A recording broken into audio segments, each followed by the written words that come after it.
Podcast La Pata, un podcast para patalovers digitales. Bienvenidos patalovers a otro episodio del podcast La Pata, un podcast para patalovers digitales. Hoy traemos una conversación entretenida y aleccionadora a partes iguales, y es que hablaremos acerca de si aquello del perro o del humano alfa, el dominante, es un mito, junto a mis queridos compañeros del educador Gonzalo Trigo y Fran Murillo. ¿Cómo están hoy? Pues muy bien, aquí un día más, nuevo podcast, un tema candente ahí que siempre está de fondo, que siempre la gente lo tiene ahí, y como todos venimos a un poco por esa cultura del César Millán que nos trajo al mundo de las pantallas el entrenamiento canino, pues tenemos eso de dominante como muy en nuestro ADN. Entonces, bueno, vamos a hablar un poquito sobre eso. Sí. Bueno, Fran, saluda. Nada, muy buenas. ¿Qué tal? Otra vez por aquí. Vamos a tratar hoy el tema. En dos palabras, es el tema. Así que vamos a por ello. Sí, porque además no importa cuántas veces lo tratemos, siempre es necesario, porque no solamente nos quedamos en aquella época de César Millán. Hace par de años, creo que por pandemia, por ahí, también salió una serie en Netflix que pues era bastante controversial con todo este tema. Antes de empezar, recuerda suscribirte al canal de YouTube, comentar, compartir, y si nos escuchas en Spotify o Apple Podcast, pues seguirnos para siempre estar al día con este encantador o de este encantador mundo animal. Ahorita sí, vamos al tema, como dice Fran. Cuando escuchas cómo es que tú eres el alfa de la manada, debes demostrarle a tu perro que eres quien manda. O quizás también escuchas cosas como, ese perro es un alfa, por eso es dominante, y va siempre adelante, y se monta en el sofá, y etc. ¿En qué piensas? ¿Te lo crees o no? Empiezo contigo, Gonza, y te doy la libertad absoluta para que empieces a desarrollar el tema. Pues yo rotundamente no me lo creo, por una sencilla razón. Yo como educador, y por lo tanto una persona que se implica en los procesos de aprendizaje y de transformación de las realidades de la familia, no puedo poner una etiqueta determinista sobre un individuo. Porque tú eres un alfa, y si tú eres, ¿vale?, no puedo hacer nada para cambiar lo que tú eres, porque es así, ¿vale? Entonces, para mí, concretamente, uno de los grandes peligros de esta teoría de la dominancia y etiquetar a los perros como alfas, lo que hace es poner el problema sobre el perro y quitarnos a nosotros como acompañantes, dueños, propietarios, tutores, llámalo X. Ya va, perdón Gonza que te interrumpa. Cuidado con el micro porque te lo estás rozando y está... Ajá. Vale, nos quitamos la responsabilidad para pasárselo al perro. Y yo qué sé, yo hago muchas cosas con perros, pero ahora que estoy en el mundo del pastoreo deportivo y tal, quiero que mi forma de entrenar ponga el foco sobre mí. Es decir, que la responsabilidad de si lo hemos hecho bien o lo hemos hecho mal sea mía, si hay un error sea mío. Es decir, no entreno para eso. Entreno para poder guiar un aprendizaje y no poner siempre el foco de las frustraciones, de lo que no sabemos resolver con el perro. Y claro, una etiqueta de dominante tiene un peso increíble. Entonces, para mí creo que es muy fácil acudir a ello porque nadie quiere asumir sus retos o sus problemas, ¿no? Ahí, y entonces es más fácil poner el foco sobre el otro.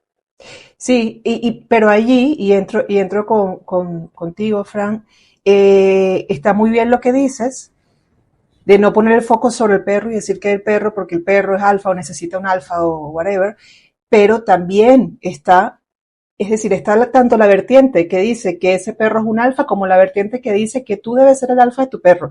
E incluso he visto prácticas tan objetables como tienes que acostarlo boca arriba y no como para que él entienda que tú eres el dominante, el que manda. Entonces, allí quiero entrar también contigo, Fran, para ver, porque está tanto cuando le pones el foco al perro y dices que es dominante, y me voy más allá, muchas veces dices incluso que su comportamiento agresivo se debe a que es un perro dominante o alfa, tanto como el que tú tienes que ser el alfa, el humano alfa de esa manada. Bueno, ¿qué os parece si le damos contexto a esto de la dominancia y luego nos metemos a resolver preguntas concretas? Sí. Porque la gente lo tiene metido ahí porque lo ha escuchado en 150.000 sitios, pero esto viene de un lugar y viene de alguien que lo acuñó y que dijo qué era la dominancia. Y no es nadie sino David Mech. David Mech, en el año 1970, publica como autor la teoría de la dominancia, ¿no? Básicamente y resumido, para no liarnos mucho con esto, para saber cuál es el origen, ¿qué hizo? Hizo unos experimentos en los que él posteriormente, ¿vale? 50 y tantos años después, pidió perdón, ¿no? Y pidió perdón por los errores que se cometieron en esos experimentos. Los experimentos se realizaron en primer lugar en lobos, no en perros. Son dos especies distintas. Una cosa es el Canis lupus y otra cosa es el Canis lupus familiaris. Con lo cual, ahí tenemos el primer error de extrapolar los resultados en dos cánidos que son dos especies diferentes. En segundo lugar, estos animales estaban en cautividad, en régimen de cautividad. Con lo cual aquí tenemos otra variable que es muy importante tener en cuenta cuando se extrapolan según qué resultados. Y la tercera variable, que para mí es una variable determinante para no extraer unos resultados fiables de este experimento, es que los lobos no pertenecían a un grupo social. Es decir, no había un grupo social cohesionado, eran lobos de diferentes grupos sociales. Por tanto, tenemos animales que no pertenecen al mismo grupo social, en cautividad, en un régimen de recursos limitados. ¿Qué ocurrió en el experimento? Pues básicamente que se peleaban por el acceso a recursos, se peleaban por la comida, se peleaban por el agua, se peleaban por un espacio, por una sombra, por un lugar determinado. Y enseguida David Mech corrió a acuñar ese término de dominancia como el uso de esa presión activa sobre otro individuo o un comportamiento, bueno, por ejemplo, Roger Abrantes posteriormente lo llamó como un comportamiento cuantitativo y cuantificable que un individuo muestra con el fin de ganar o mantener el acceso temporal a un recurso en particular. ¿Y qué ha pasado? Pues que nadie sabe por qué, o sí sabemos por qué, pero no nos vamos a meter en términos políticos. Esto se ha extrapolado hasta las casas de todo el mundo y se nos ha metido esa presión de cuidado, tu perro va a querer ejercer esa dominancia y la va a querer ejercer en todo momento, en todo contexto, contra otros perros, contra ti, contra tu familia, etcétera, etcétera. Por tanto, nos ponen esa alerta terrible de estar atento a que tu perro no sea el dominante. Importante decir que David Mech, es cierto, años después de este experimento, pues dijo, oye, perdonad, me equivoqué, hice cosas que no debía hacer.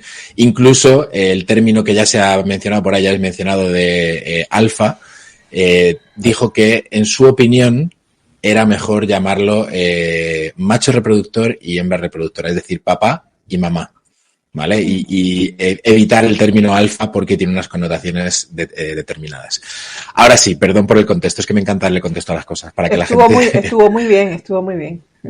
Para que la gente lo entienda. Respecto a las personas, ahora sí que vamos con los perros, ¿vale? Sí. Pero respecto a las personas, aquí sí que es algo muy, muy, muy tajante respecto a la relación perro-humano. Y voy a citar a alguien que no es sospechoso de tener ningún tipo de intención partidista, que es Julian Kaminsky. Julian Kaminsky es uno de los investigadores más importantes de la última década en perros y una voz extremadamente fiable a la hora de obtener resultados de según qué estudios. Julian Kaminsky nos dice que, por supuesto, los perros no se relacionan con las personas de la misma forma que con otros miembros de su mismo grupo social. Y habla de que existiendo relaciones que podrían denominarse jerárquicas, entre comillas, entre individuos de la misma especie, entre perros, no existe ningún tipo de evidencia científica de que los perros hagan este tipo de comportamientos y establezcan este tipo de relaciones más verticales con humanos.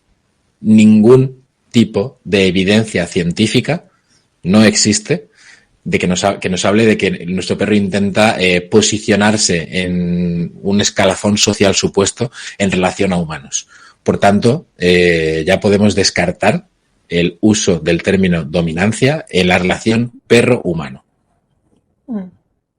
Sí, allí, evidentemente, entonces, queda descartado el tema. Creo que hay que empezar también por el contexto que diste de cuando hablaste de este experimento que se hizo con lobos y aunque haya gente que todavía hoy en día no lo entienda, pues el perro no es un lobo. Han pasado muchos años y ha pasado mucho dentro de su historia como especie. Y entonces ya podemos descartar, desde que lo empezó Gonza y ahora lo continuaste tú, eso de que el líder de la manada forma parte de la naturaleza de un perro. Eso no es así, ¿no? También podemos descartar entonces eso de que existen los perros dominantes o alfas. Y aquí yo sí quisiera entender, para quizás tanto para quienes todavía creen cosas como estas, como para quienes no, pero también pues tienen que tener información valiosa para poder refutar, para poder argumentar en qué medida esta creencia del alfa afecta el vínculo entre la persona y el perro. Gonza, aquí puedes hablar. Sí, claro, eso tiene una afectación bastante importante porque se relacionan dos conceptos que has dicho ahora. El tema de dominar con liderar. Y eso es diferente. Es diferente. El tema es que se asocia que los perros necesitan un líder por la teoría de porque son dominantes, entonces tiene que haber alguien que domine toda esa situación, ¿vale? Y al final, como bien ha descrito Fran al principio, cuando describía David May, que era a través de la presión activa, ¿vale? Para poder acceder a un recurso u otro. Entonces, si mi relación con respecto a ti se basa en la presión, pues lógicamente, y en esa presión activa, pues al final, si yo todo el rato mis interacciones van dirigidas a imponer y a presionar, a presionar, lo que voy a acabar generando va a ser un rechazo en el receptor de esa interacción. ¿Vale? Entonces ahí se puede, como tú dices, alterar el vínculo, ¿no? Y al final que eso venga en contra. Porque evidentemente los perros, lo que deberíamos hablar realmente es de sus capacidades, de su naturaleza, de lo que realmente hay ahí, ¿no? Son animales sociales, necesitan del grupo social a nivel interespecífico, a nivel intraespecífico, es decir, entre perros, con otros perros, con personas, que el grupo que se forma en el día a día, con tanto de los perros que conocen por la calle como los perros que pueden vivir dentro del mismo grupo familiar, ya no son grupos familiares, porque eso ya no existe, no es papá, mamá, abuelo, tal, sino que son grupos artificiales, ¿vale? Que los perros tienen unas capacidades cognitivas y de relación social muy importantes, tanto a nivel interespecífico, es decir, que son para nosotros son capaces de leer nuestra comunicación, anticipar, saber cuándo estamos atentos, cuándo no, es decir, ya tienen un desarrollo filogenético muy grande para saber sobre nosotros a nivel de comunicación social, ¿vale? Pero también para relacionarse con sus propios congéneres, con otros perros, y ahí se establecen diferentes virtudes, y esas virtudes pueden llevar liderazgos de otro tipo de liderazgo, no a través de la presión, sino quién es la persona, el perro que siempre sabe encontrar mejor la caza, el juguete, propone actividades más divertidas, tiene más autocontrol, porque me siento más seguro, más cómodo, más regulado, y todo eso se establecen diferentes tipos, otros tipos de liderazgo que no tienen nada que ver con dominar. Es Exacto. decir, entonces, ahí es donde a lo mejor creo que sí sería interesante que nos centráramos, ¿no? Porque lo que no son, pues marca un límite para poder empezar a describir lo que son, ¿vale? Exacto. Entonces, pues lo que vemos es todo eso, que son predadores sociales con unas capacidades cognitivas a nivel interespecífico e intraespecífico brutales y que, por supuesto, se dejan influenciar, se dejan llevar, se dejan convencer, se dejan como nosotros mismos, ¿no? Y les gusta, por supuesto, estar con quien les trata bien, con quien les estimula, con quien les propone planes interesantes. Esto es lo que nosotros hacemos, no hay tanta diferencia entre un perro y una persona. Ahí somos los mismos, somos creadores. Por eso estamos tan cerca, ¿no? Entonces, Sí. si no viviríamos con chimpancés, pero no vivimos con chimpancés, vivimos con perros, porque Ujú. estamos más cerca a nivel del área social con los chimpancés, o sea, con los perros que con los chimpancés, pero y ahí es Sí. donde habría que definir la relación. Sí, me gusta eso y creo que es base aquí de la diferencia entre liderar y dominar. Entonces, Dominar pertenece más a la concepción esta del alfa, que se desmonta, y liderar es más bien ese. Siempre hablamos de que el gran referente del perro es el humano, ¿no? Entonces, allí, Fran, vamos a hablar un poquito de eso, de la parte positiva realmente, de que sí puedes ser un líder, un gran líder como referencia para tu perro y cómo serlo, versus esta parte creo que nefasta de ser más bien el que domina, ¿no? Porque ahí yo creo que se genera miedo, se genera lo que estaba diciendo también Gonza, toda esta parte de quizás, obvio, no vas a querer pasar realmente tiempo con esa persona o o con ese compañero que vive contigo, ¿no? Genial, pues vamos a por ello. Mira, una cosa que creo es súper, súper, súper importante antes de meternos en la parte del líder, que ya ha pincelado un poquito Gonzalo y algo has comentado tú, es el tema de la etiqueta, ¿vale? De la etiqueta dominante o la etiqueta sumiso. Si nosotros ponemos una etiqueta a un individuo, ya sea un perro o una persona, y digas lo que digas de esa persona, dices que es de esta manera, lo estás determinando y estás esperando siempre un comportamiento muy determinado de esa persona o de ese perro en todos los contextos. Y esto, evidentemente, es injusto. Tú puedes ser una persona que demuestres, por ejemplo, seguridad en un contexto y en un contexto totalmente distinto comportarte de una manera completamente opuesta. Y eso depende de tu plano emocional, depende de tu contexto, de tu entorno, de con quién estés, de un montón de factores y de variables. Por tanto, esa determinación de el perro es dominante o el perro es sumiso le hace un flaquísimo favor. Hay perros que se mostrarán, vamos a definirlo así, dominantes en ciertas situaciones y sumisos en otras situaciones. Entonces, entrando un poquito al cómo liderar o cómo... A mí me gusta mucho la palabra carisma. ¿Vale? Y me parece que creo que define mucho mejor los comportamientos sociales entre dos individuos, ya sean humano-perro, perro-perro o humano-humano. ¿Vale? ¿Por qué? Porque si tú te Sí. fijas en un grupo de perros y evalúas un poquito cómo se comunican, siempre hay uno de esos perros que por su capacidad, por su desarrollo, por su repertorio de habilidades sociales, es ese teleoperador que te acaba convenciendo y te acaba vendiendo algo. Es esa persona que te pone la mano en el hombro y te dice, mira, escúchame, ¿qué te parece esto? Los perros hacen mucho eso entre ellos y, como bien dijo Gonzalo antes, también son grandes actores a la hora de convencer. Por tanto, hay perros que despliegan ese carisma y son capaces de llevarse al huerto a otros perros para convencerles de una tarea en común. Al igual que deberíamos de pensar nosotros como humanos en ser un humano carismático para nuestro perro. Si lo quieres llamar líder, lo podemos llamar líder con las connotaciones reales que tiene ser un líder. Un líder no es alguien que te obliga a hacer algo, es alguien que con su ejemplo, ¿vale?, te apetece seguirle. Es alguien que muestra oportunidades, ofrece alternativas, en lugar de presionarte a hacer algo, te muestra lo bueno y las consecuencias positivas que puede tener para ti el hacer ese algo. Entonces, generalmente el ejemplo es una muy buena, el ser modelo es una muy buena idea. Entonces, si quieres que tu perro vaya por un sitio en concreto, ¿vale? Dirigirte a ese sitio en concreto puede ser una buena idea, ¿vale? Entonces, va un poco por ahí. Sé que el carisma es algo como muy etéreo, ¿vale? Y que depende un poquito también, pues, de tus capacidades que tengas a nivel expresivo también, tu expresión corporal y el cómo te expreses y te mueves en el día a día, pero va un poco por ahí. El ser líder, y fíjate en los referentes que tenemos cada uno, ¿no? Ya sea en la música o incluso en la política o en cualquier otro hobby que tengamos, acabamos siguiendo personas o repitiendo o comportamientos o incluso siendo fans de algo en concreto, no porque nos estén obligando a serlo, ni porque nadie nos fuerce a serlo, ni siquiera porque nos paguen por hacerlo, sino porque vemos algo que admiramos en esa persona o que creemos que lo hace de una manera que nos agrada. Por tanto, esa forma de generar seguidores funciona muy bien si te planteas en proyectar ese carisma de una forma amable y no de una forma opresiva. Sí, al final el carisma, digamos,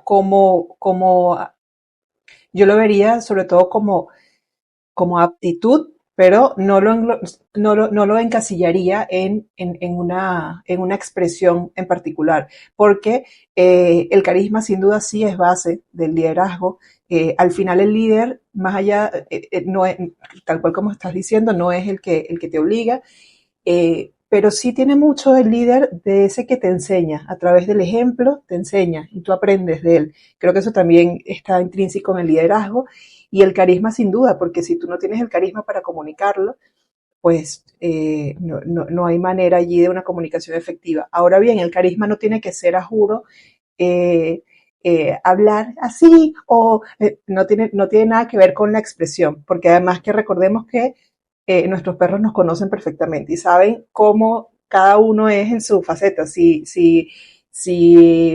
tienes una voz más gruesa, pues tu voz nunca va a poder ser súper aguda para expresar alegría, sino va a ser tu voz, ¿no? Y es tu manera. Yo creo que eso, no te dé miedo al usar el tema carisma, porque sí es fundamental aquí, pero no relacionarlo con una expresión o con una etiqueta o un estereotipo a nivel de cómo se expresa, ¿no? Y Gonzalo, perdón, sí. por hacer un apunte. Fijaros lo injusto que es para ti, como humano, que te digan, tú eres una persona muy segura, ¿vale? Y de repente un día pues te encuentras con una situación que te genera una inseguridad terrible y que lo estás pasando fatal porque no sabes cómo reaccionar. Qué injusto sería que la persona que tengas al lado te diga, pero si tú eres una persona súper segura, no sé cómo estás reaccionando de esta manera. Y nadie atienda tu estado emocional o nadie trate de echarte una mano. Porque como tú eres una persona segura, tienes que demostrarte segura en todos los contextos. Esto es injusto. Imaginaros al perro que le llaman dominante o al perro que le llaman sumiso y ya etiquetan, sí, ¿vale?, cómo tiene que ser su comportamiento en todos los contextos. Pues ahí está un poquito el ejemplo. Sí, exacto. Y, y hay manera, Gonza, hay manera de, a ver, como siempre nos gusta hacerlo a través del ejemplo, a través de casos prácticos también, eh, de quizás, yo creo que también es fundamental quitarle el miedo a muchas personas, porque muchas personas que yo creo que ustedes, más que yo, ustedes como profesionales de la educación canina se han topado con que les da miedo el ser como esta persona a la que el perro no respeta, ¿no? Entonces, por eso caen muchas veces en educarlo a través voy a poner ejemplos. No es solamente el cómo hablarle, ni el castigarle si está haciendo algo que no debe, que sabemos que está mal, sino también es cosas básicas como no lo dejo subir al sofá o no lo dejo subir a la cama. Eso lo hemos hablado muchas veces. Son cosas prácticas en las que a veces caemos porque lo que queremos es que el perro nos vea como el driver del juego cuando es el momento del juego, pero que no nos confunda, que siempre nos respete. Entonces, yo entiendo, y es lo que estamos desarrollando en este tema, que el respeto pues no pasa por el que tengas que ser serio con el perro, pero ¿cómo le quitamos el miedo a esas personas que dicen, me da miedo de que como yo siempre soy esta persona súper amable y juguetona y súper tal con mi perro, entonces por eso es que cambio el tono cuando ya entonces yo lo tengo que regañar o estas cosas? ¿Cómo le quitamos el miedo a esas personas que todavía piensan que es que tengo que dominarlo de alguna forma, que vea que soy serio y que soy el que manda? Bueno, yo no creo que es tanto un tema de quitarles el miedo, sino más bien sería un tema de que entiendan por qué lo que ellos están haciendo creen que les funciona, pero realmente lo que tú le puedes proponer tiene más luz. Es decir, la clave no está en la única forma de quitar el miedo, si es que eso se puede hacer, ¿vale? Es dotar de estrategias que te funcionen. Sí. ¿Vale? Eso te aportará seguridad y por lo tanto dejará de tener miedo. Eso puede ayudarte a darte estrategias que las implementes y veas si te funcionan. Entonces dirás, coño, lo que me ha dicho Gonzalo me ha enseñado, lo he implementado, me ha funcionado y me siento más seguro. Entonces ahí puedes quitar el miedo. ¿Vale? Sí. Y lo que haría sería, lo primero para eso es que la gente tiene, pues yo siempre pongo un ejemplo, ¿no? Para que ellos entiendan por qué. Cuando lo típico aquí es que viene una pareja, ¿no? Y la pareja hay una persona que es más amable con el perro y otro que es menos amable con el perro. Y entonces es que a mí me respeta más y a otra persona le respeta menos, ¿vale? Y entonces ya eso se empieza a ver, ¿no? Normalmente eso está relacionado con la testosterona, ¿vale? Pero más allá de eso, al final lo que tenemos que tener en cuenta es, ¿vale? ¿Qué es lo que por qué dices tú que a ti te hace más caso A ti te hace más caso o te respeta más porque porque cuando le presionas, el perro para. Ese es su comportamiento, el típico perro que ladra, guau, guau, guau, yo le digo, no, y entonces yo le digo no, y a mí no me hace caso, y el otro dice no, y a él sí le hace caso. Y eso funciona por una cosa que se llama jerarquía de estímulos. Es decir, el problema que el perro tiene delante es grande, pero el perro que el perro tiene detrás con su dueño o dueña o la persona responsable riñéndole, castigándole o tal, es mayor. Si el problema que nosotros le causamos es mayor que el perro tiene delante, el perro pensará más en resolver el problema que tiene detrás que el que tiene delante. Entonces, eso nos está funcionando por lo que se llama jerarquía de estímulos. Y digo funcionando entre comillas porque al final no está solucionando nada. Lo que estamos haciendo es elegir al perro entre un problema y un problema mayor. ¿Vale? Sí. Entonces, nosotros como propietarios o como guía o entrenadores o lo que sea, no podemos hacer al perro, no es justo para el perro elegir entre un problema y un problema mayor. Cuando hay un problema, nosotros como líderes naturales, referentes, personas carismáticas, llamados X, es decir, simplemente personas con las que tengo un vínculo, lo que tenemos que ayudarles a buscar una solución, encontrar una solución. Cuando hay un problema, ayúdame a encontrar una solución. Si tú me llamas un día y me dices, me empiezas a chillar, Gonzalo, me siguen, y te digo, calla, ¡fum! Y te viene a aguantar, ya te has dejado de callar, pero el problema lo sigues teniendo. Yo te digo, cuéntame, ¿en qué te puedo ayudar? Y te doy una salida, una solución, me voy a fijar como un individuo importante para ti, porque en un contexto difícil para ti te ha ayudado a buscar una solución, no un problema. Entonces, realmente, ¿qué es lo que nosotros queremos ser? ¿Un problema añadido en una situación problemática para el perro o queremos ser una solución en un contexto problemático para el perro? Y ahí es donde todo el mundo hace y claro, todo el mundo quiere ser una solución. Vale, pues si quieres una solución vamos a comportarnos como una solución, como una salida, no como un problema añadido en estas circunstancias. Y a partir de ahí todo cambia. Cuando la gente lo entiende, lo puede integrar, y cuando lo integra lo hace suyo y a partir de ahí empieza el cambio. Uh-huh. Entonces, sí. Sería el primer paso. Uh-huh. Sí. Eso es que estaba apuntando una solución y un problema. Eso está bueno. Eso es cuando le hace clic, ¿no? Aquí yo voy a poner, para ir ya dirigiéndonos hacia el cierre, voy a poner sobre la mesa dos cosas. Uno, la continuación de lo que está desarrollando, de lo que acaba de empezar a desarrollar Ponza con el primer paso, para ti, para Fran. Y el otro, que también quiero tratar esta parte, o no irnos sin tratarla, es hablar de los problemas que puede ocasionar educar a los perros bajo esa teoría del alfa o de la dominancia, ¿no? Fran. Voy a la parte de problemas. Okay. Y te contesto como siempre. Primero digo lo que yo quiero y luego te contesto. Mira, hay una parte que a mí me sigue llamando mucho la atención sobre el tema de la dominancia y me llama poderosamente la atención, que es que si tú te fijas la cantidad de libros que hay, por ejemplo, de comunicación no verbal, de hablar en público, ser el líder en tu trabajo, en tu empresa, busca pareja, comunícate de una forma más eficaz. O sea, te vas a la casa del libro y vas a encontrar 350 libros por estantería de comunicación humana.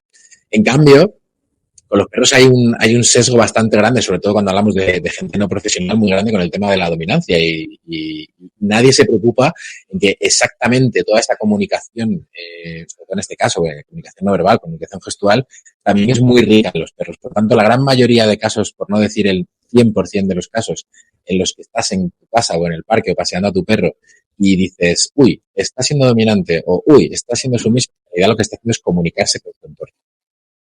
Comunicación tiene un emisor, tiene un receptor, tiene un canal, tiene un mensaje, tiene un contexto. Y habrá que evaluar esa comunicación de forma específica y en ese momento. No simplemente llegar y decir, esto es dominancia y ya está. ¿Vale? Hay muchísimas variables detrás de esa comunicación. Es extremadamente rica. Con lo cual, créeme, hay muchos libros también sobre perros y mucha información más allá del eje dominancia-sumisión al que te estás aferrando.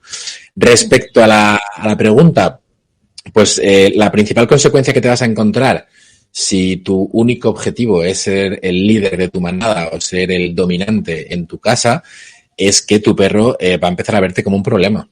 Es decir, créeme que tu perro no está pensando en ser el líder de tu casa, ni en poseer todo tu dinero del banco, ni siquiera en tener el mejor espacio de la casa. Evidentemente va a buscar comodidad en casa, sí.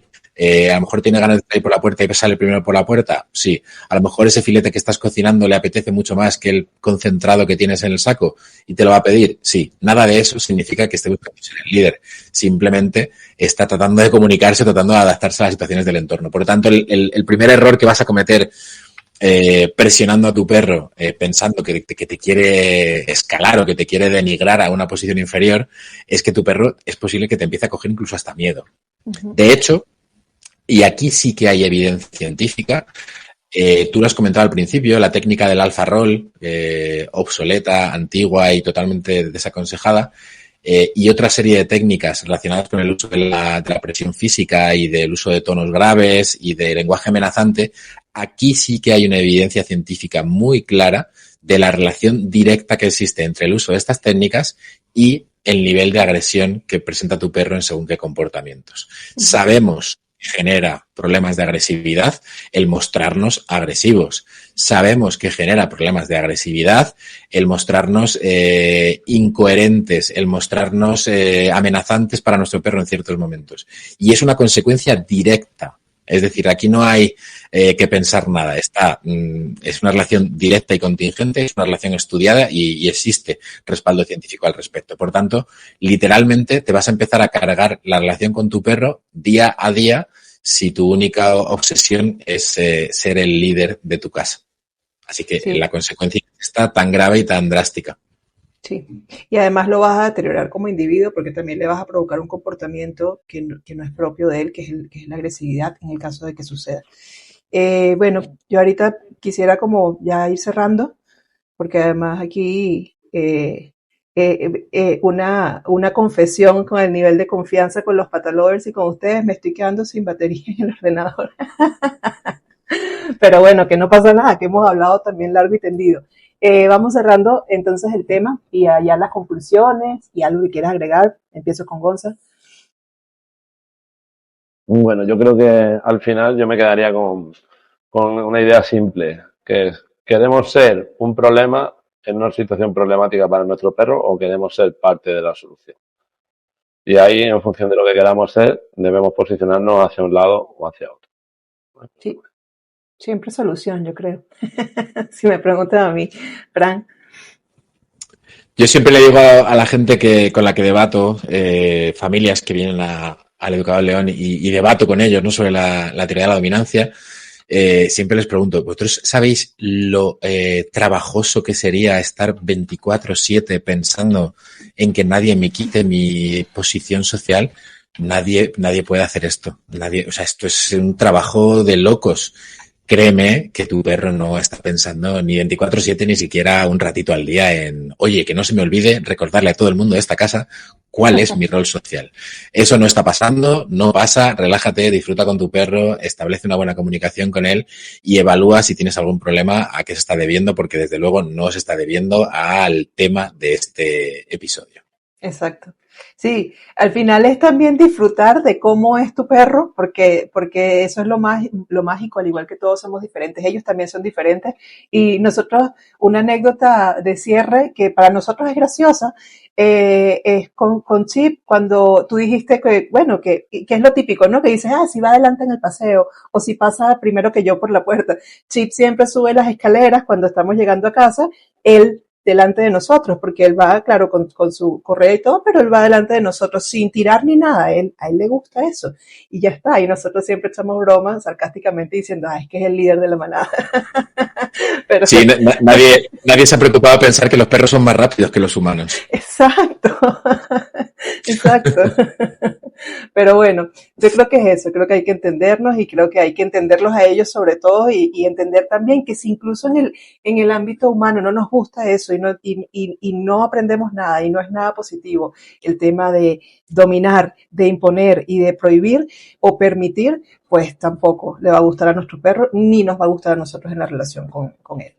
Gracias por un episodio más. Recuerden seguirnos, pues también suscribirse al canal de YouTube y será hasta otro episodio, queridos patalovers. Gracias, muchachos. Chao. Chao. Podcast La Pata, un podcast para patalovers digitales.